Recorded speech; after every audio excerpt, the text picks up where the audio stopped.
اللہ فرماتا ہے یا ایھا الذین آمنوا، اے ایمان والو، لا تأکلوا اموالکم بینکم بالباطل، اے ایمان والو آپس میں ایک دوسرے کے مال ناحق نہ کھاؤ، الا ان تکون تجارتا ان تراض منکم، فرمایا مگر یہ کہ کوئی سودا تمہاری باہمی رضامندی کا، ناجائز مال کسی کا نہیں کھانا، کوئی ڈیل ہو، کوئی جائز طریقے سے تمہیں ارننگ ہو، وہ تمہارے لیے حلال ہے۔ قرآن باقاعدہ واضح طور پر ارشاد فرماتا ہے۔ اچھا پھر یاد رہے کہ شریعت نے، جیسے میں نے کہا قرآن و حدیث میں کس قدر اس کو ایک بڑی اہمیت کے ساتھ بیان کیا گیا۔ ایک جگہ نبی پاک فرماتے ہیں طلب کسب الحلال فریضۃ بعد الفریضہ، یعنی حلال کمائی کی تلاش بھی فرائض کے بعد ایک فرائض ہے، یعنی یہ فرض قرار دیا گیا، اہم فریضہ قرار دیا گیا کہ حلال روزی کی تلاش کی جائے۔ ایک بات یاد رکھیے، اسلام پیسے کمانے کو برا نہیں کہتا، اسلام نہ بزنس کو برا کہتا ہے، نہ جاب کو برا کہتا ہے، نہ مال کمانے کو برا کہتا ہے، بلکہ اسلام میں اس کو صحیح طریقے سے ارن کرنے کو انکریج کیا گیا ہے۔ بعض اوقات یہ مسکنسپشن پھیلایا جاتا ہے کہ جناب اسلام جو ہے وہ ویلدی ہونے کو ڈسکریج کرتا ہے، اسلام مال کمانے کو ڈسکریج کرتا ہے، ایسا نہیں ہے۔ اصل میں اس میں انٹینشن بڑی ضروری ہے۔ اگر آپ کی انٹینشن کریکٹ ہے، آپ کی نیت اچھی ہے، پھر تو اس کو ثواب قرار دیا گیا، پھر تو اس کو عبادت قرار دیا گیا۔ ہوا یہ کہ ایک بار نبی پاک علیہ الصلوۃ والسلام کی بارگاہ میں صحابہ کرام بھی موجود تھے، ایک بڑا نوجوان، بڑا صحت مند نوجوان گزرا، اور کبھی ادھر جاتا کبھی ادھر جاتا اپنے رزق حلال کمانے کے لیے۔ تو صحابہ کرام علیہ رضوان نے کہا کہ حضور یہ کاش اس کی جوانی اللہ کی راہ میں خرچ ہوتی، کتنا طاقتور، کتنا ہیلدی نوجوان ہے۔ تو نبی پاک علیہ الصلوۃ والسلام نے فرمایا کہ اگر یہ شخص اپنے چھوٹے بچوں کے رزق کی تلاش کے لیے نکلا ہے تو یہ اللہ عز و جل کی راہ میں ہے، یعنی یہ مجاہد کی طرح ہے۔ فرمایا اگر یہ شخص اپنے بوڑھے والدین کے لیے رزق کی تلاش میں نکلا ہے تو یہ اللہ عز و جل کی راہ میں ہے۔ فرمایا اگر یہ خود کو لوگوں کے سامنے ہاتھ پھیلانے سے بچانے کے لیے نکلا ہے تو یہ اللہ کی راہ میں ہے۔ اب فرمایا اگر یہ دکھاوے اور تفاخر کے لیے نکلا ہے، پراؤڈ کے لیے نکلا ہے، فخر کے لیے نکلا ہے، تو فرمایا یہ شیطان کی راہ میں ہے۔ لک اٹ، کام ایک ہی ہے، انٹینشن ڈیفرنٹ ہوئی، اس کا رزلٹ بھی ڈیفرنٹ ہو گیا۔ پیسے کمانے ہیں لوگوں میں بڑائی کے لیے، بابا کے لیے، میں نے جناب دنیا میں دکھانا ہے دنیا کو میں کتنا بڑا آدمی ہوں، میرے پاس کتنی بڑی گاڑی ہے، میں لوگوں پہ روب جماؤں گا، یہ انٹینشن ڈیفرنٹ ہو گئی، یہ پراؤڈ کی ہو گئی، یہ تفاخر کی ہو گئی، یہ لوگوں کو ذلیل کرنے کی ہو گئی۔ اور اس لیے کہ رزق حلال کماؤں گا تو اپنے بال بچوں کی، اپنی فیملی کی کفالت کروں گا، اور جو مجھ پر اسلام کے احکام ہیں، روزی کمانے کے بعد اگر مالدار ہو گیا تو اس کی جو زکوٰۃ دینی ہے، جو مال کے حقوق ہیں وہ بھی ادا کر کے غریبوں کی مدد کروں گا۔ تو آقا علیہ الصلوۃ والسلام نے کیا فرمایا کہ اب یہ اللہ کی راہ میں ہے۔ آپ ذرا غور کریں، کمانے پیسے گیا ہے، جہاں جاب پہ رہا ہے، بزنس پہ رہا ہے، مگر کیا فرمایا، یہ جہاد کرنے والا ہو گیا، یعنی اللہ کی راہ میں نکلنے والا ہو گیا۔ تو یہ میرا اور آپ کا پیارا مذہب ہے کہ ہمیں اپنی زندگی میں رزق حلال کمانے کے لیے انکریج بھی کیا گیا، بلکہ اس کا ریوارڈ بھی بیان کر دیا گیا۔ قرآن میں ایک جگہ نہیں، کئی جگہ پر ہمیں رزق حلال کمانے کے حوالے سے انکریج بھی کیا گیا اور باقاعدہ گائیڈ لائن دی گئی۔ اللہ قرآن میں ارشاد فرماتا ہے، ذرا سنیے گا، کیا خوبصورت آیتیں ہیں، وَجَعَلْنَا النَّهَارَ مَعَاشًا، قرآن کہتا ہے اور دن کو روزگار کے لیے بنایا، وَلَقَدْ مَكَّنَّاكُمْ فِي الْأَرْضِ وَجَعَلْنَا لَكُمْ فِيهَا مَعَايِشَ قَلِيلًا مَا تَشْكُرُونَ، اور بے شک ہم نے تمہیں زمین میں جماؤ دیا اور تمہارے لیے اس میں زندگی کے اسباب بنائے۔ پھر آگے کیا فرمایا، بہت ہی کم شکر کرتے ہیں۔ اللہ نے سب کچھ دیا ہے مگر پھر بھی زبان پر شکر نہیں آتا، کمپلینز، یار میرے پاس تو ہے ہی کچھ نہیں، میں تو پیچھے رہ گیا، دوسرے لوگ آگے رہ گئے۔ ایک بات یاد رکھیے گا، جو شکر گزار نہیں ہوتا نا، اس کی نعمتوں میں اضافہ نہیں ہوتا۔ قرآن خود کہتا ہے لَإِن شَكَرْتُمْ لَأَزِيدَنَّكُمْ، تم میرا شکر ادا کرو میں تمہیں اور عطا کروں گا۔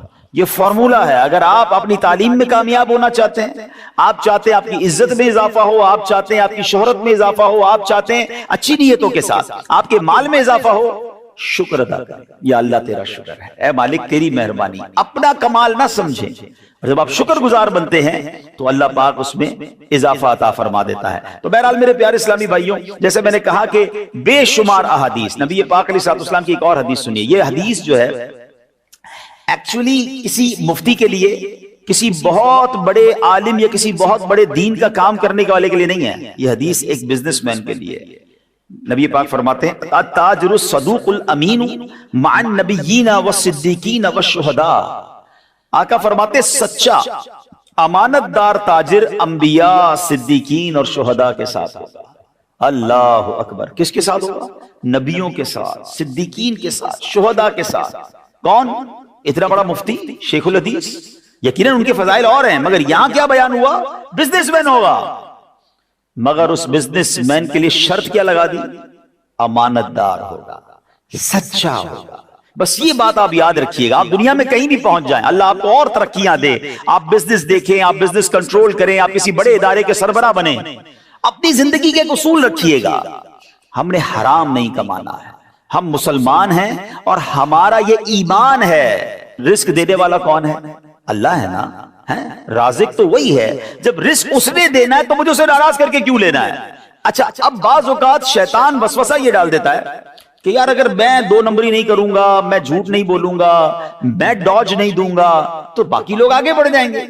یہی میرا اور آپ کا ٹیسٹ ہے، یاد رکھیے گا۔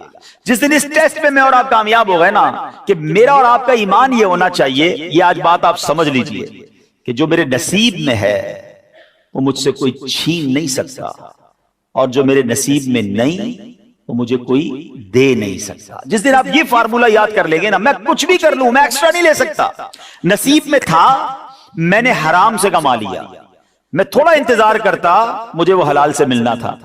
مولا علی شیر خدا کرم اللہ تعالی وجہ الکریم ایک بار ایک مسجد میں گئے، اور آپ نے اپنا ایک لباس جو تھا وہ ایک شخص کو پکڑایا کہ اس کو سنبھالو، میں نماز پڑھ کے آتا۔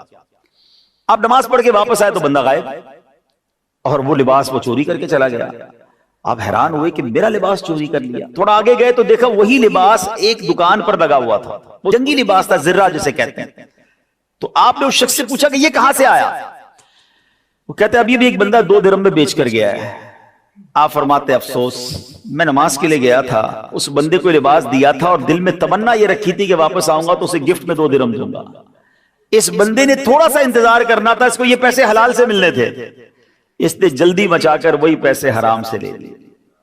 اب ذرا غور کر لیں کہ ہم کس طرف جا رہے ہیں۔ ہم بعض اوقات جلد بازی میں، ایکچولی پتہ ہے حرام کی طرف بندہ کیوں جاتا ہے؟ اس کی وجہ یہ کہ اس کا اللہ پر جو بھروسہ ہے نا وہ شیک ہو جاتا ہے، اس کا توکل شیک ہو جاتا ہے، اس کو لگتا ہے نہیں یار نہیں ہوگا، میں آگے بڑھ ہی نہیں سکوں گا، سب آگے بڑھ گئے۔ اچھا، پھر ہمارے پاس ایک اور پرابلم بھی ہے، ہم نے جو جس کو کہتے ہیں کامیابی کا معیار کوانٹٹی میں رکھا ہے۔ میرے بچوں آج ایک بات سیکھ لینا، میں آپ کو اللہ کی رحمت سے اپنی زندگی کا نچوڑ دے رہا ہوں، ساری دنیا آلموسٹ ٹریول کی ہے اور کئی کاروبار بھی کیے، بزنس فیملی سے میرا تعلق ہے، دعوت اسلامی کی ذمہ داری ہے۔ یہ بات آپ یاد رکھیے گا کہ ہم نے اپنے یہاں سکسس کا معیار کوانٹٹی رکھا ہے۔ سکسس اور برکت کا معیار کوانٹٹی نہیں ہے، وہ کوالٹی ہے۔ کوانٹٹی بہت ساروں کے پاس ہے، ہمیں لگتا ہے جس کے پاس گاڑیاں ہیں، بنگلے ہیں، ملازم ہیں، جناب وہی ترقی کر رہا ہے اور وہی سکسیسفل ہے۔ یہ غلط فہمی ہے آپ کی۔ ابھی ہم بیٹھے تھے ویسی صاحب کے مکتب میں نے ان کو بتایا کہ میں ایک اربوں پتی شخص سے تھوڑے دنوں پہلے ملنے گیا، انہوں نے کہا آپ آئیے ذرا گھر پہ دعا کرنی ہے، اور جب گیا تو پتا چلا کہ ان کو ایک ایسی پرابلم ہو گئی، اللہ پاک کی شان دیکھیں کہ مجھے تو اس دن پتا چلا کہ وہ کوئی نوالا کھاتے تھے۔ ہم جب نوالا کھاتے ہیں یا پانی پیتے ہیں، زبان میں رکھتے ہیں یا منہ میں رکھتے ہیں، تو ہمارے برین میں کوئی حصہ ہے جو اس کو آرڈر دیتا ہے کہ اس کو اندر سویلو کر لو، نگل لو۔ آپ دیکھتے جب ہم نوالا یا کھانا منہ میں رکھتے ہیں تھوڑی ایفرٹ کرنی پڑتی ہے، پھر وہ اندر جاتا ہے، تھوڑا سا پش کرنا پڑتا ہے نا۔ ان کے جب برین پر اسٹروک ہوا تو اس فنکشن نے کام کرنا چھوڑ دیا جس کے ذریعے وہ نوالا اندر جاتا تھا۔ وہ صاحب کی زبان پر نوالا پڑا رہتا تھا، وہ گلے کے اندر نہیں جاتا تھا، کہتے برین آرڈر نہیں دے رہا ہے۔ اربوں پتی وہ نوالا نہیں اتار سکتے تھے۔ تو میں نے کہا حل کیا ہے اس کا؟ کہتے کوئی حل نہیں ہے۔ ہم نے دنیا کے بڑے ڈاکٹر سے بات کر لی کہ برین ایک ایسی چیز ہے جس کو سائنس آج تک نہیں سمجھ سکی ہے، اس کا حل اس کو چھوڑ دیں، یا تو ٹھیک ہو جائے گا یہی والا فنکشن، یا یہی برین کسی دوسرے پارٹ آف دا برین کو آرڈر دے گا کہ تم یہ کام کرنا شروع کر دو، ڈیوٹی اسائن کرے گا، یا پھر اللہ نے اگر نصیب میں نہیں لکھا تو کچھ بھی نہیں ہوگا۔ اور ایسا ہی ہوا، کچھ دنوں کے بعد ان کا فنکشن شروع ہو گیا۔ میں سوچنے لگا کہ میں روز کتنی بار پانی پیتا ہوں، کتنی بار کھانا کھاتا ہوں، کتنی بار یہ نوالا اندر اتارتا ہوں، مجھے پتہ ہی نہیں کہ اللہ نے مجھ پر کتنی مہربانیاں کی ہیں، صرف اس ایک فنکشن کو روک لیا جائے، اربوں روپے ہوں اور نوالا نہ کھا سکوں۔ برکت ہے، کامیابی ہے۔ آپ کو اندازہ اصل میں نہیں ہے نا، کیونکہ ہم سمجھتے ہیں یار جس کی بہت ساری گاڑیاں، بڑے نوکر چاکر، بڑے بنگلے، کامیاب تو وہ ہے، مجھے بھی وہی بننا ہے۔ چاہے وہ حرام سے بن جاؤں. تو ایکچولی جو لائف کا مزہ ہے نا وہ کوالٹی میں ہے. آپ سکون سے سوتے ہیں, آپ حلال کماتے ہیں, آپ دیندار ہیں, آپ کی فیملی نمازی نیک ہے, دیٹس اٹ. اس کے پیچھے نہ بھاگیں کہ جناب جب تک کوانٹٹی نہیں ہوگی میں کامیاب نہیں ہوں گا. تو پھر قارون سے زیادہ پیسے کس کے پاس تھے؟ آج کہاں ہے وہ؟ دھسا دیا گیا نا. حرام پیسے کمانے والے تو بہت سارے آئے دنیا میں. اپنی زندگی کا گول ایک رکھیں کہ آپ چاہے جاب کریں چاہے آپ بزنس کریں, مجھے حرام نہیں کمانا. میں آگے جا کے انشاءاللہ آپ کو حرام کے کچھ مزید کانسیکوینسز بتاؤں گا کہ کس قدر برا عمل ہے. مگر اس سے پہلے ذرا یہ سمجھتے ہیں کہ انبیاء اکرام علیہ السلام, جیسے میں نے کہا نا کہ اسلام انکریج کرتا اپنے ہاتھ سے روزی کمانے, بزنس کرنے, جاب جو بھی آپ کریں حلال طریقے سے کمائیں. ہمارے انبیاء کرام نے بھی پیشے اختیار کیے. سبحان اللہ. حضرت آدم علیہ السلام کپڑا سازی کرتے تھے اور بعد میں کھیتی باڑی کی. حضرت نوح علیہ السلام کا لکڑی کا پیشہ تھا. حضرت ادریس جو ہے وہ کپڑے سیا کرتے تھے. حضرت ہود اور حضرت صالح علیہ السلام تجارت کرتے. حضرت ابراہیم اور لوط علیہ السلام کھیتی باڑی, اور حضرت شعیب علیہ السلام جانور پالتے تھے. حضرت موسیٰ کلیم اللہ ہیں مگر بکریاں چراتے تھے. حضرت داؤد علیہ السلام یہ فوجی سامان بناتے تھے جو لوہے سے کپڑے بنائے جاتے ہیں. یعنی آپ سوچیں کہ اللہ کے انبیاء ہیں مگر پھر بھی کام کیا. اس سے دو چیزیں سیکھنے کو ملتی ہیں کہ کام کوئی بھی غلط نہیں ہوتا ہے, کام کوئی چھوٹا نہیں ہوتا ہے. حلال ہے, ایز فار ایز اٹس حلال لیٹس ڈو اٹ. ہم میں سے بعض اوقات کوئی بہت بڑا کام کرنے کے چکر میں انتظار کر رہے ہوتے ہیں اور ان کے پاس بہت ساری اپارچونٹیز آگے سے نکل جاتی ہیں. آج دنیا کے بہت بڑے بزنس مین آپ کو ملیں گے جنہوں نے بہت چھوٹے کام سے کام شروع کیا تھا اور آج وہ بلینرز ہیں, آج ان کی فیکٹریز ہیں. انہوں نے یہ نہ سوچا کہ میں جب تک جناب بڑا کام نہیں ملے گا میں چھوٹا بھی نہیں کروں گا.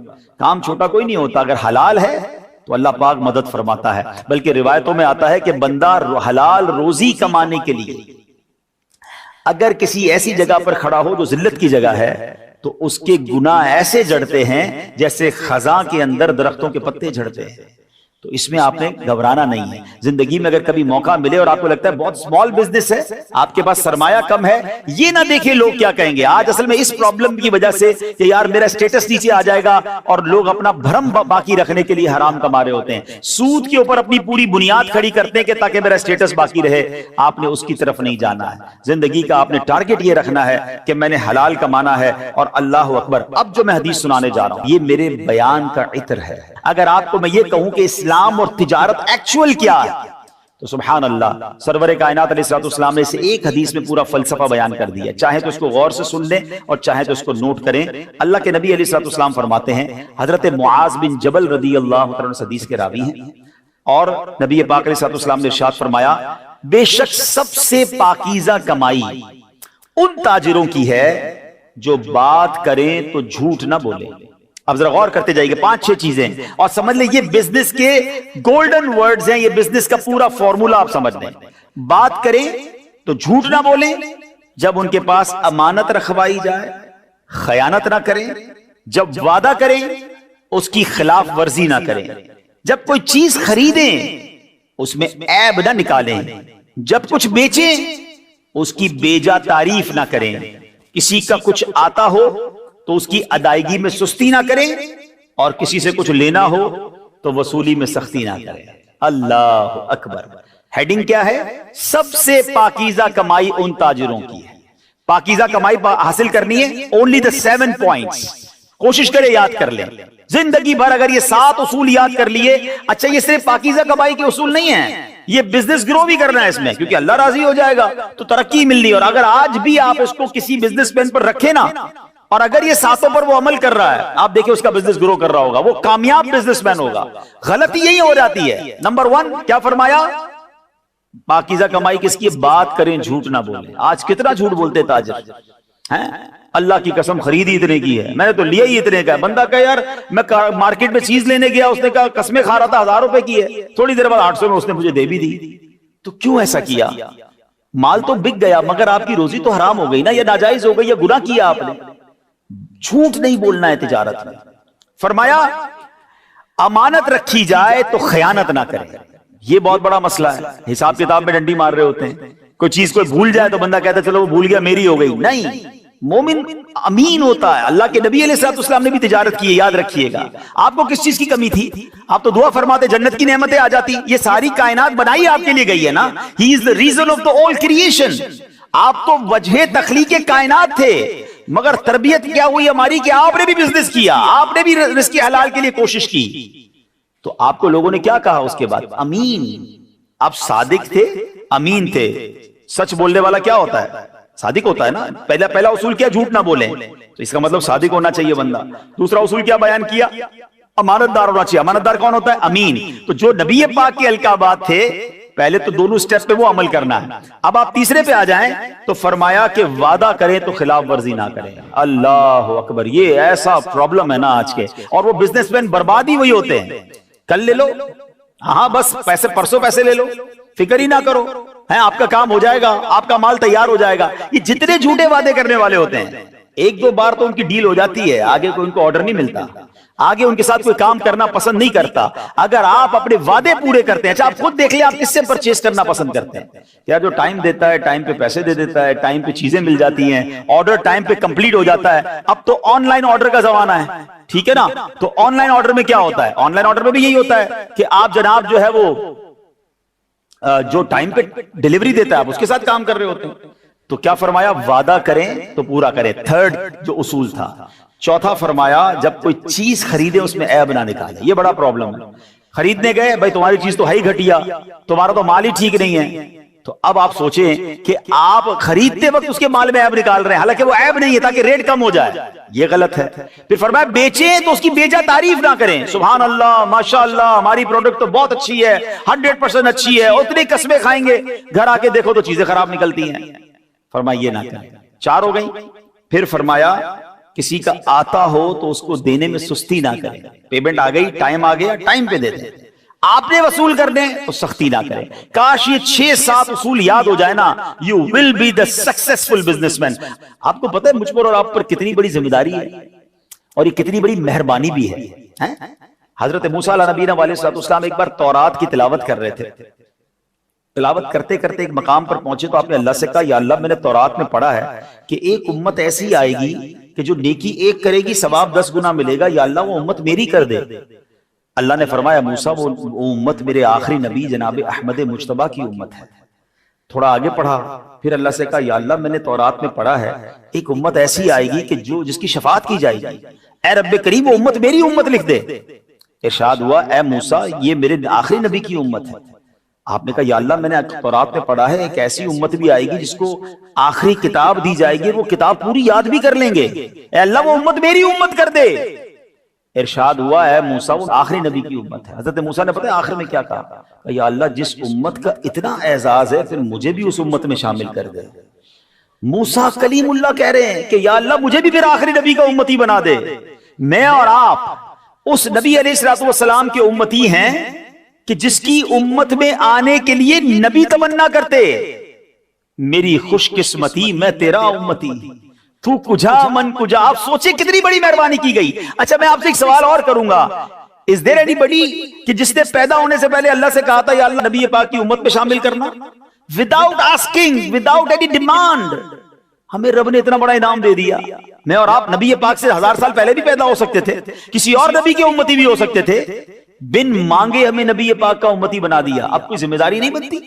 ایٹ لیسٹ ایسے تو بن جاؤ نا کہ زندگی میں کہیں بھی مجھے دیکھ کر کوئی کہے کہ یار امتی ایسا ہے تو نبی کیسے ہے, سچا ہے, ایماندار ہے, کاروبار کرتا ہے تو سچی بات کرتا ہے, پڑوسی ہے تو پولائٹ ہے, نرم ہے. ہمارے اخلاق بتائیں. لوگ پوچھیں کہ یار یہ نرمی, یہ مسکراہٹ, یہ ایمانداری, یہ سچائی کہاں سے سیکھی, تو ہم بتائیں جناب رسول اللہ ہمارے آخری نبی کی تعلیمات ہیں. مگر آج ہو کیا رہا ہے, لوگ کہتے ہیں یار غیر مسلموں سے کام کر لو, مسلمانوں سے نہ کرنا. آج ہماری پروڈکٹس کا کیا حال ہے, انفارچونیٹلی ہم پاکستانی ہو کر اپنی پروڈکٹ نہیں خریدتے. میڈ ان باہر کی چلے گی, میڈ ان پاکستان نہیں چلے گی, made in any Islamic country نہیں چلتی. ہمیں کیوں, ہمیں دوائیوں میں ڈر لگ رہا ہوتا ہے. اس کو کون دور کرے گا؟ اچھا یہ دیکھیں میری بات سنیں, ہم بازو کا جب یہ بات کرتے کہہ رہے ہیں پورے آوے کا آبائی بگڑا ہوا ہے, کون سدھارے گا؟ نہیں میرے بچوں, اپنے حصے کا چراغ, آپ مستقبل ہیں, آپ ہماری آنے والا فیوچر آپ ہیں, آپ نے سنبھالنا اس ملک کو. لیکن اسلام کے ایسے داعی اور علم بردار بن کے جائیں کہ یار اچھا یہ نہ سوچا کرے یار سب خراب ہے تو میں اکیلا کیا کر سکتا ہوں، نہیں مجھے اپنی قبر میں تو اکیلے جانا ہے نا، ایسا تو ہے نا، اپنے حصے کا تو چراغ جلاؤ، یہ چراغ جلیں گے تو روشنی ہوگی نا، فرد سے معاشرہ بنتا ہے، ریفلیکشن آتی ہے، اچھے لوگوں کو دیکھ کر لوگ اچھا کام شروع کر دیتے ہیں، سارے برے لوگ نہیں ہوتے، لیکن اگر نوجوان یہ بیڑا اٹھا لیں یار ہم نے حرام کی طرف نہیں جانا، ہم نے اللہ کو ناراض نہیں کرنا ہے، ہم نے ایک دھوکہ نہیں دینا ہے، نبی پاک علیہ الصلوۃ والسلام کی حدیث ہے مسلمان وہ ہے، مومن وہ ہے جو اپنے لیے پسند کرتا ہے وہ دوسروں کے لیے پسند کرتا ہے۔ آپ پسند کرتے ہیں آپ کو دھوکہ دیا جائے، آپ پسند کرتے ہیں آپ کو ملاوٹ والا مال ملے، آپ پسند کرتے ہیں کہ آپ کو 100 کی چیز 1000 میں بیچ دی جائے جھوٹ بول کر، آپ پسند کرتے ہیں کہ آپ کے پیسے جناب دیر سے دیے جائیں، آپ کے پیسے دبا لیے جائیں، آپ کی زمینوں پر قبضہ کیا جائے، جب آپ پسند نہیں کرتے تو آپ دوسروں کے لیے کیوں پسند کرتے ہیں کہ یار میں اپنا مال جتنے میں بھی چاہے بیچوں، جھوٹ بول کے بیچوں، ملاوٹ کر کے بیچوں؟ نہیں، مومن وہ ہوتا ہے جو میں اپنے لیے پسند کروں وہ دوسروں کے لیے پسند کروں۔ امام اعظم ابو حنیفہ کتنے بڑے امام ہیں، اچھا میں دوبارہ کہہ رہا ہوں اسلام بزنس مین اور مالدار بننے کو ڈسکریج نہیں کرتا، بس شرط ایک ہے حلال، انٹینشن درست ہونی چاہیے۔ حضرت عثمان غنی سے زیادہ مالدار کون تھا؟ حضرت عبد الرحمن بن عوف اپنے زمانے میں بلینر تھے۔ حضرت امام اعظم ابو حنیفہ he was the leader of the مفتیان کرام on that time، مجتہد ہیں آپ، جناب امام العلماء ہیں، مگر آپ بلینر بھی تھے، آپ کا بہت بڑا کپڑے کا تجارت کا کاروبار بھی تھا۔ تو ایک بار کیا ہوا کہ آپ کے اسٹور پر کپڑا تھا جس میں کچھ فالٹ تھا، فالٹی کلاتھ تھا، تو آپ نے اپنے بندے کو کہا میں جا رہا ہوں، کوئی بھی گاہک آئے تو اس کو بتا دینا کہ یہ کپڑا فالٹی ہے، اس میں یہ عیب ہے۔ آپ نماز پڑھ کے آئے تو آپ کا جو سیلز مین تھا کہتا حضرت میں نے مال بیچ دیا، یہ اس کے پیسے پکڑیے، کا عیب بتایا تھا؟ کہا حضرت وہ تو نہیں بتایا۔ ہم جیسا آدمی ہوتا کہتا یار واہ بھائی کمال ہے، بغیر عیب بتائے پورے پیسوں میں بیچ دیا۔ ہمیں تو سیلز مین بھی وہی اچھا لگتا ہے جو جھوٹ بول کر ہمارا ناقص مال بیچ دے، سی کیٹیگری کا مال ایک ایک بیچ دے، مہنگا بیچ دے، شاباش بھی دیتے ہیں اس کو۔ حضرت امام اعظم ناراض بھی ہوئے اور آپ نے وہ تمام رقم اللہ کی راہ میں صدقہ کر دی۔ آپ نے کہا ایسے پیسے نہیں چاہیے مجھے، یہ مالدار ایسے نہیں ہوئے تھے، ان کا ایک ایک روپیہ حلال کا تھا۔ حضرت عثمان غنی بلینر تھے مگر ایک ایک روپیہ حلال کا تھا۔ تو حلال میں بھی برکت ہے، لیکن پرابلم یہ ہے کہ ہمیں سکون نہیں آتا ہے، ہمیں اطمینان نہیں آتا ہے، ہمیں اور چاہیے چاہے وہ حرام مل جائے، یہ نہ کیجئے گا۔ میں آج آپ کو زندگی میں ایک فارمولہ بھی دے کر چلا جاتا ہوں، انشاءاللہ بچے ہیں آپ، نوجوان ہیں، انجوائے بھی کریں گے، یاد بھی رہ جائے گا، اور اللہ نے چاہا زندگی میں کام بھی بہت آئے گا۔ ایک بادشاہ تھا، ویسے تو یہ حکایت ہے لیکن سمجھانے کے لیے بہت اچھی ہے۔ بادشاہ نے اپنے وزیر کو بلایا کہ یار میرے پاس اتنا شاندار محل بھی ہے، اتنے پیسے بھی ہیں، I am one of the richest men in the country، مگر مجھے سکون نہیں ہے، نیند نہیں آتی، خیالات بڑے آتے ہیں۔ میرے غلام میں دیکھتا ہوں میرے دربار کے باہر ہی سو جاتے ہیں، کھڑکی کھولتا ہوں تو دیکھتا ہوں آپس میں ہنس بھی رہے ہوتے ہیں، پیسے ان کے پاس کچھ نہیں ہے، کپڑے پرانے ہیں، مگر ان کے چہروں پر جو اطمینان ہے وہ میرے پاس کیوں نہیں ہے؟ وزیر کہتا ہے بادشاہ سلامت، اس کے لیے آپ کو جو ہے نا فارمولہ نمبر 99 سمجھنا ہوگا۔ بادشاہ کہتا ہے یہ کون سا فارمولہ ہے؟ کہتا ہے ابھی بتاتا ہوں۔ بولا کسی بھی ایک غلام کو اندر بلا لے۔ بادشاہ نے ایک بیچارہ غریب سا غلام تھا، اس کو اندر بلایا، اور وزیر نے کہا بادشاہ سلامت اس کو 100 اشرفیاں سونے کے گولڈ کوئن اس کو دے دیں۔ بادشاہ کے لیے 100 اشرفیاں کوئی چیز نہیں تھی، اس نے کہا ٹھیک ہے، اپنے خزانچی کو کہا 100 اشرفیاں لاؤ۔ وہ جب تھیلی 100 اشرفیوں کی وزیر کے ہاتھ میں تھی تو وزیر نے چپکے سے اس میں سے ایک اشرفی نکال لی، ایک گولڈ کوئن نکال لیا، اور اس غلام کو کہا جاؤ بیٹا یہ تمہاری عید ہو گئی۔ وہ کہتا ہے میں نے تو کبھی زندگی میں ایک اشرفی نہیں دیکھی، آپ نے اتنی ساری دے دی۔ کہا جاؤ موج کرو۔ کہا بادشاہ سلامت ایک اور مہربانی کریں، ایک دن کی چھٹی بھی دیں، گھر جاؤں، بیوی بچوں کو دکھاؤں کہ آپ نے کتنی بڑی مہربانی کی۔ کہا ٹھیک ہے جاؤ گھر۔ ویری ہیپی، بہت خوش، جھومتا ہوا گھر گیا، بچوں کو کہا کمال ہو گیا، اسی امیر ہو گئے، اتنے سارے پیسے آ گئے۔ بچوں نے کہا کیا دیا؟ بولا بادشاہ سلامت نے 100 اشرفیاں دی ہیں۔ بچے کہتے ہیں بابا جان کبھی ہم نے گولڈ کوئن تو دیکھے نہیں ہیں۔ ہم دیکھیں؟ کہا دیکھو بیٹا۔ سب نے دہلی کھولی، انجوائے کرنے لگے۔ ابو جان ہم گنے؟ کہا گنو، اس کو کاؤنٹ کرو۔ بچوں نے کاؤنٹ کیے، کتنے نکلے ذرا جواب دیجیے گا، کتنے نکلے؟ 99۔ کہتا ابا جان یہ تو 99 ہے۔ کہا بیٹا تمہیں گنتی نہیں آتی۔ اس کی بیوی نے کہا بیٹا تم ہٹو میں گنتی ہوں۔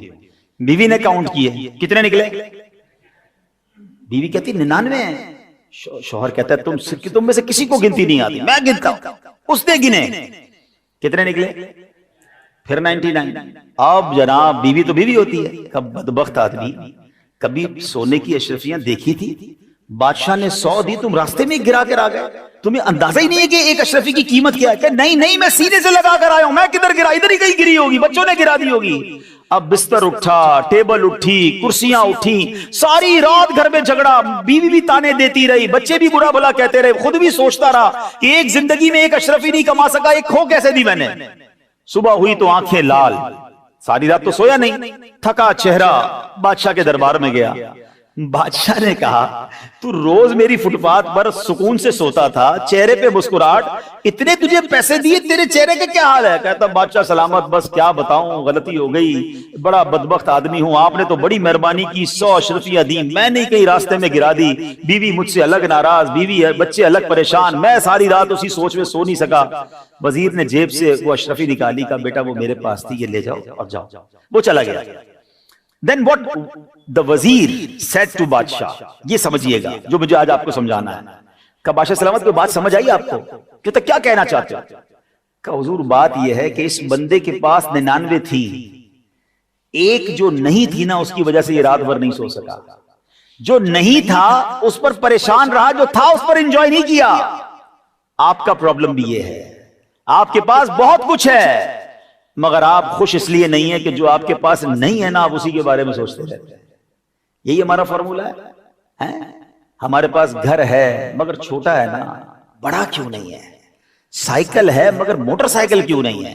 موٹر سائیکل تو ہے مگر گاڑی کیوں نہیں ہے؟ گاڑی ہے مگر پرانے ماڈل کی ہے، نئی کیوں نہیں ہے؟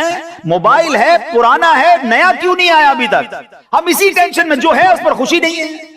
میں آپ کو اس کو ایک اور طریقے سے سمجھاتا ہوں۔ ایک شخص تھا، بڑا غریب سا آدمی تھا، سائیکل پہ روز کام پہ جاتا تھا، 1 گھنٹہ اسے سائیکل چلانے میں لگتا تھا، بڑے مزے سے زندگی گزر رہی تھی۔ ایک دن اس نے سگنل پر دیکھا موٹر سائیکل برابر میں آ کے رکی، کہتا یار سواری تو یہ ہے، 1 گھنٹہ پیڈل مارتا ہوں، یہ 15-20 منٹ میں پہنچ جاتا ہے۔ اب پیسے جمع کیے، بڑی کوششیں کی، قسطوں پہ موٹر سائیکل دی، بہت خوش، دوستوں کو مٹھائی بھی کھلائی۔ اب جناب 15-20 منٹ میں کام پہ پہنچنے لگا، بچوں کو گھماتا بھی تھا، بہت انجوائے کرنے لگا۔ تھوڑے دنوں بعد سگنل پہ، اسی سگنل پہ موٹر سائیکل رکی تو برابر میں آ کے گاڑی رکی، کہتا یار یہ تو پٹیچر سواری ہے میری، روز کپڑے گندے ہوتے ہیں، دھوپ میں جاتا ہوں، یہ دیکھو مزے سے گاڑی کے اندر بیٹھ کے جاتے ہیں، زندگی تو اس گاڑی والے کی ہے۔ اب جناب پھر پیسے جمع کیے، قرضے لیے، چھوٹی سی الٹو ولٹو لے لی، ایف ایکس لے لی۔ جب گاڑی لی تو بہت خوش، محلے والوں کو بریانی بھی کھلائی، کب مقروض بھی ہو گیا، تھوڑے دن تو بڑے انجوائے کیے۔ اسی سگنل پہ جب ایف ایکس رکی تو برابر میں کرولا رکی، کہتا یار یہ کون سی گاڑی ہے، میں ہینڈ گیئر بھی کہہ رہا، میں مینوئل گیئر لگاتا ہوں، شیشے بھی ہاتھ سے چڑھاتا ہوں، یہ بٹن کے ذریعے آٹومیٹک شیشے اوپر جا رہے ہیں، آٹومیٹک گاڑی، ایئر کنڈیشن، میری تو گاڑی پٹیچر ہے، بیکار گاڑی ہے میرے پاس۔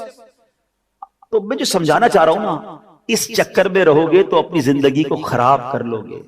ہمیشہ زندگی میں انجوائے کرنا ہے نا۔ آج فارمولہ لے جاؤ میرے بچوں، نعمتوں میں اپنے سے پیچھے والوں کو دیکھیں۔ آپ کے پاس گھر ہے نا، لوگوں کے پاس گھر بھی نہیں ہے۔ آج رات آپ کسی بستر پر سوئیں گے، آج بھی آپ کے شہر کراچی میں کچھ لوگ روڈ پہ سوئیں گے۔ آپ میں سے سب نے ناشتہ تو کیا ہوگا، کچھ نے دوپہر کا کھانا بھی کھا لیا ہوگا۔ اس وقت تک بھی کراچی میں ایسے لوگ ہیں جنہوں نے کچھ نہیں کھایا ہوگا۔ اس آڈیٹوریم میں سب لوگ اپنے پیر پہ چل کر آئے ہیں، کئی ایسے ہیں جن کے پاس پیر نہیں ہیں۔ اللہ کی نعمتوں کا کبھی ادراک کرنا ہونا، کبھی جاتے آتے کسی جناح ہاسپٹل، سول ہاسپٹل کے ایمرجنسی وارڈ کا چکر لگا دیں، آپ کو لگ پتا جائے گا کہ لوگ کتنے پریشان ہیں۔ بیماریاں کہتے کس کو ہیں؟ کیوں شکر ادا نہیں کرتے؟ کیوں انجوائے نہیں کرتے لائف کو؟ آپ پریشان ہی رہو گے اگر آپ اس ریس میں لگ گئے نا کہ مجھ سے آگے لوگ ہیں، آپ کبھی بھی سکون میں نہیں آؤ گے۔ آپ لینڈ کروزر لوگے، آپ کو V8 نظر آئے گی، آپ V8 لوگے، آپ کو پرائیویٹ ایئر کرافٹ نظر آ جائیں گے۔ لوگوں کے پاس بہت کچھ ہے، یہ سیر پہ سوا سیر والی کہانی ختم ہی نہیں ہونی۔ انجوائے کرو جو رب نے تمہیں دیا ہے، وہ کروڑوں سے اچھا دیا ہے۔ اگر اس پر جس دن اطمینان نصیب ہو گیا نا، آپ حرام کی طرف نہیں جاؤ گے۔ حرام بد کے لیے بندہ جاتا ہی جب اس کو اطمینان نہیں ہوتا ہے۔ پلیز اپنی زندگی کا ایک گول بنائیں۔ جب بھی آپ کو اپنی نعمتیں کیلکولیٹ کرنی ہو نا، اپنے سے پیچھے والوں کو دیکھو۔ لوگ بہت پریشان ہیں، میں اور آپ بہت سخی ہیں۔ اور اگر نیکیوں میں دیکھ رہے ہیں تو اپنے سے آگے والوں کو دیکھیں۔ یار لوگ تہجد پڑھ رہے ہیں، میں نہیں پڑھ رہا، لوگ قرآن کے حافظ ہو گئے، مجھے قرآن پڑھنا نہیں آتا، لوگ دین کا کام کر رہے ہیں، میں کچھ نہیں کر رہا۔ یہ دیکھیں تاکہ آپ نیکیوں میں آگے بڑھیں اور نعمتوں میں مطمئن رہو گے تو حرام کی طرف نہیں جاؤ گے۔ آخری 2 باتیں کر کے اپنی بات کمپلیٹ کر دیتا ہوں، ایک حلال کے لیے حدیث اور ایک حرام کے لیے، اور دونوں بڑی کمال کی ہیں۔ حضرت سیدنا سعد بن ابی وقاص، کون سے صحابی ہیں یہ؟ ہی از the one of صحابی جو کہ عشرۂ مبشرہ میں سے ہیں۔ یہ عشرۂ مبشرہ کون تھے؟ جن کو نبی پاک نے دنیا میں ہی جنت کی بشارت دی ہے۔ ون آف دا ٹاپ 10 صحابہ میں سے ان کا شمار ہوتا ہے. کیا کمال کا کوشچن کیا. سیدنا سعد بن ابی وقاص کا کوشچن ہے, یا رسول اللہ صلی اللہ علیہ وسلم مجھے کوئی ایسا عمل بتائیے, میں مستجاب الدعوات بننا چاہتا ہوں. You know what is the meaning of مستجاب الدعوات؟ کہ جو بندہ جو دعا مانگے اس کی دعا قبول ہوگی. آپ میں سے کون کون بننا چاہتا ہے؟ جو دعا مانگے. بیڑا پار ہو گیا نا, سارے مسئلے تو آپ کے تو امتحان بھی پاس ہو جائیں گے پھر, ٹھیک ہے نا. جو دعا مانگے وہ دعا قبول ہو جائے. مستجاب الدعوات. اللہ اکبر. نبی پاک نے جواب کیا دیا, بیوٹیفل آنسر. ایسا نہیں فرمایا کہ اتنے روزے رکھو, اتنی تلاوت کرو, اتنے سجدے کرو, اتنے دنوں کے اتنے مہینوں کے مجاہدے کرو, پھر تمہاری دعائیں قبول ہوں گی. One liner answer. And this is our topic today. آپ نے فرمایا اے سعد اپنی غذا کو پاکیزہ کر لو تو مستجاب الدعوات بن جاؤ. This is the importance of your earning, آپ کے موسلز, آپ کے بائٹس, سب آپ کو پتا ہونا چاہیے. میں حلال کھا رہا ہوں یا حرام, میں جو کما رہا ہوں اپنے گھر والوں کے لیے, اپنے لیے, وہ حرام ہے, تو پھر دعائیں قبول نہیں ہونی. اور اس دوسری جو میں نے آپ کو واقعہ سنانا تھا کہ ایک بار حضرت موسیٰ علیہ نبینا علیہ السلام نے ایک شخص کو دیکھا, بہت رو رہا ہے, گر گڑا رہا ہے. حضرت موسیٰ تو کلیم اللہ تھے. آپ نے کہا یا اللہ اس بندے کو, اے کریم مالک, اس بندے کی دعا سن لے, یہ رو رہا ہے. اللہ نے فرمایا موسیٰ یہ اتنا روئے کہ روتے روتے مر جائے, اتنے ہاتھ اٹھائے کہ اس کے ہاتھ آسمان کو چھو جائیں. اے موسیٰ ہم نے اس کی دعا قبول نہیں کرنی. حضرت موسیٰ نے کہا یا اللہ کیا وجہ ہے؟ ارشاد ہوا اے موسیٰ جو یہ کھاتا ہے وہ حرام ہے, جو یہ پہنتا ہے وہ حرام ہے. دو الگ الگ باتیں ہو گئی. حلال ہے تو مستجاب الدعوات, حرام ہے تو کعبے کے سامنے بھی پہنچ گئے تو پھر دعا قبول نہیں ہونی ہے. یہ بات سمجھ لیجیے, اگر زندگی میں کامیاب ہونا ہے تو چیک کرتے رہیے گا حرام کا لقمہ شامل نہ ہو. تو یہ بات ہمیں سمجھنی ہے. میں مسلمان ہوں, میرے رب نے وہ ہاتھی کو من اور چونٹی کو کن بھی دیتا ہے, اس نے وعدہ کیا ہے وہ سب کو دے گا, مجھے بھی دے گا. مجھے صرف اطمینان ہونا چاہیے, بھروسہ ہونا چاہیے. قرآن میں اس نے کہا ہے وَمَن يَتَّقِ اللَّهَ يَجْعَل لَّهُ مَخْرَجًا, جو اللہ سے ڈرے اللہ اس کے لیے نجات کا راستہ نکالے گا. وَيَرْزُقْهُ مِنْ حَيْثُ لَا يَحْتَسِبُ, اللہ ادھر سے روزی دے گا جدھر تمہارا گمان بھی نہیں ہوگا. ہم سمجھتے کیلکولیٹر چلاتے ہیں, یار یوں نہیں کروں گا تو یہ نہیں ہوگا, یہ نہیں کروں گا تو یہ نہیں ہوگا. ایک میرا کیلکولیٹر ہے اور اللہ کی رحمت کا کیلکولیٹر ہے. ہمیں اللہ پر بھروسہ رکھنا. ہم مسلمان ہیں. اچھا پھر اب میں آخری بات کر لوں. پڑھے لکھے لوگ بیٹھے ہیں, بعض اوقات یہ بحث ہوتی ہے کہ یار اسلام کے اصول اتنے سخت ہیں, ہماری اکانومی جو ہے نا اس لیے ڈاؤن ہو گئی ہے کہ جناب ہم بہت زیادہ اسلامی اصولوں پر بات کرتے ہیں. لیکن اگر اسلامک اصولوں کے مطابق اکانومی چلے تو پھر کیسے کامیاب ہوتی ہے؟ You have to read about the biography حضرت عمر بن عبد العزیز رضی اللہ عنہ. آپ نے 30 مہینے حکومت کی ہے, ضرور پڑھیے گا میرے بچوں. کتاب اگر آپ چاہتے ہیں تو میں آپ کو ریفر کر دیتا ہوں, دعوت اسلامی .net ویب سائٹ ہے اور اس پر کتاب ہے حضرت عمر بن عبد العزیز کی 425 حکایات. Amazing personality in the history of Islam. آپ نے صرف 2.5 سال حکومت کی ہے. آپ کو پتا ہے 2.5 سال میں کیا کر دکھایا انہوں نے؟ سود پر پابندی تھی, حلال روزی تھی, اسلامک جو اصول تھے وہ نافذ تھے, لوگ زکات لے کر نکلتے تھے, زکات لینے والا کوئی نہ ہوتا تھا. 2.5 سال میں یہ ریولوشن. پڑھیں آپ ہسٹری کو. لوگ کہتے ہیں جناب سود نہیں کریں گے, حرام کام نہیں کریں گے, دنیا کی اکانومی کے ساتھ نہیں چلیں گے, اسلامی اصول کے مطابق چلیں گے تو پیچھے رہ جائیں گے. He proved it کہ جب آپ اسلامی اصولوں کے مطابق چلتے ہیں تو پھر رزق دینے والا تو رب ہے نا. تو جب رب راضی تو پھر انشاءاللہ غیب کے خزانوں سے وہ عطا فرماتا ہے. اور ایک اور بات چلے میں کر لیتا ہوں, اپنی زندگی کا ایک ایکسپیرینس شیئر کرتا ہوں.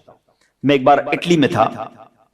یہ ان لوگوں کے لیے ہے جو شاید مجھے سن بھی رہے ہوں, تو انسان بازو کا شیطان بھی تو اپنا کام کرتا نا, یار مولانا صاحب بات تو ٹھیک کر رہے ہیں لیکن یار اگر میں نے حلال شروع کر دیا تو پھر کاروبار تو بیٹھ جائے گا, سود چھوڑ دوں گا تو پھر تو یہ سب ختم ہو جائے گا, جھوٹ چھوڑ دوں گا تو کام آگے کیسے بڑھے گا. I was in Italy in the city of Bologna. I had a speech in a big crowd about this topic, that what is the excellence and what is the importance of halal sustenance in the Islam. تو یہ topic تھا, حلال روزی پر بات ہو رہی تھی, حرام کی کانسیکوینسز پر بات ہو رہی تھی. When the speech finished after اجتماع, one young man came to me and he was crying. He has tears in his eyes. اس کی آنکھوں میں آنسو تھے. کہتے ہیں مولانا صاحب باتیں تو بہت اچھی کی ہیں مگر I have a problem. I have a store in Italy and unfortunately every store have to sell alcohol. شراب نہیں بیچتے تو کاروبار تو چلتا ہی نہیں ہے. And the most of my sale is depend on alcohol. آپ بات ٹھیک کر رہے ہیں لیکن میں نے اگر شراب بیچنا چھوڑ دی تو میرے تو اسٹور کا کرایہ بھی نہیں نکلے گا. then how I survive and how I support my family. میں نے اس کو ایک جملہ کہا اور آج میں بچوں آپ کے سامنے وہ جملہ دہرا رہا. میں نے کہا تم مسلمان ہو؟ کہتا ہاں. میں نے کہا روزی دینے والا کون ہے؟ کہتا ہے اللہ. آپ جواب دو نا, روزی دینے والا کون ہے؟ ذرا زور سے کہو نا, روزی دینے والا کون ہے؟ اس نے بھی کہا اللہ ہے. میں نے کہا ایک بات بتاؤ, تم اللہ کو ناراض کر رہے ہو شراب بیچ کے؟ کہتا ہاں. حرام کما رہے ہو؟ کہتا ہاں. روزی مل رہی ہے؟ کہتا ہاں. میں نے تم اللہ کو راضی کرو گے وہ روزی بند کر دے گا؟ روزی دینے والا اللہ ہے, تم اسے ناراض کر رہے ہو, تمہیں پیسے مل رہے ہیں, اور تم یہ کہنے آئے ہو مجھے کہ میں اللہ کو راضی کروں گا تو میرا روزی بند ہو جائے گی. وہ کہتا ہے بات سمجھ آ گئی, کچھ بھی ہو جائے آج کے بعد شراب نہیں بیچو.